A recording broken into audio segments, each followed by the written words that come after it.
Iran is the major threat, existential threat. But Iran presents a new concept that forces us to understand or to reinvent ourselves. Iran is existential threat, but Iran is a threat not only to Israel. Iran is a threat to the region, Saudi Arabia, to Egypt, to Europe, to Russia, to Pakistan, to India. Why it is important? It is important because it is the first time in our history that we face existential threat and we are not alone. Not because people love us, because this is fact. We are not alone. Now, this is against our genes, what we learn from our history. We Jews, that when we face a major threat, we are alone. Nobody will help us. This is what we saw. This is what we understand from our history. Now we have to understand it because coalition, when it comes to security, is not something that we know how to deal with. It is a new concept for most Israelis. But we have to understand that first, it will be almost impossible to face it alone. Second, the one who will face it alone will pay a huge price, a huge price. Just an example. We fought terror in South Lebanon, and we killed a terrorist. And it was right to do it. He was a terrorist, he tried to kill us. It was morally right to do it. The response was in Argentine. Iranians with Hezbollah, they destroyed our embassy. 22 people died, most of them Israelis. And a year later, they destroyed the Jewish community building, Amir building. 86 people died, most of them Jews. Jews who did nothing. We Israelis fought terror in South Lebanon, and dozens of Jews died in Buenos Aires. This is a very, very sensitive concept.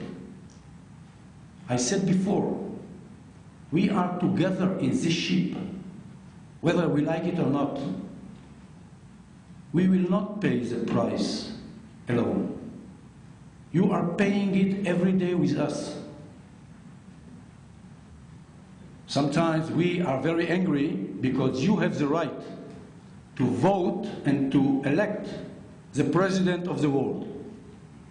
Your president influenced my life in Israel more than my prime minister. It is not a joke, but I do not have the right to vote. Well, you have the same problem. You are paying the price for our actions, whether you like it or not. So it is a very complex concept.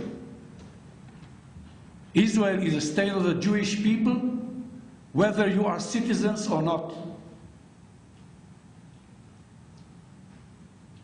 Oh, and when it comes to Iran, first of all, we have to understand that this is existential. But since it is so complicated, we have to go on 3 tracks. First of all, yes, we have to do everything in order to avoid it, in order to stop this threat from being developed. But in addition, we have to understand that we are not alone, so we should do it as a member of a coalition. And I said that it is very difficult for Israelis. And third, it is so existential that we have to take into account a scenario in which no matter what we shall do, one of our enemies will have a weapon of mass destruction, and to be ready. And this was why I fought for submarines. This was something that Ehud Barak did not understand during the 90s. And when I came to him and I told him, in the new era, Israel will have to have big submarines. Because if the assumption is that we shall stop it, we shouldn't have these very expensive platforms. So this is what we should do when we face Iran.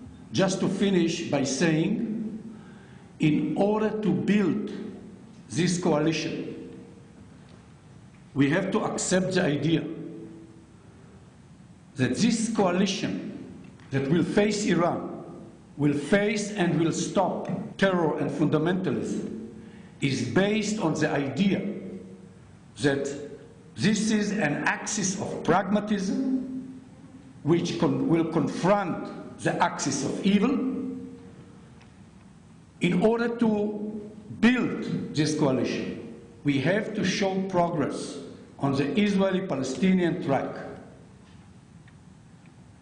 We have to show it because otherwise it will be impossible to bring to this coalition all the members, Egypt, Saudi Arabia, Jordan, and every other pragmatic player. So we share the same interest. Our interest is to show progress because it is a condition to see Israel as a Jewish democracy. Their interest is to show progress because this is their only way to join forces in order to stop Iran and to fight terror. This is what we should do facing Iran.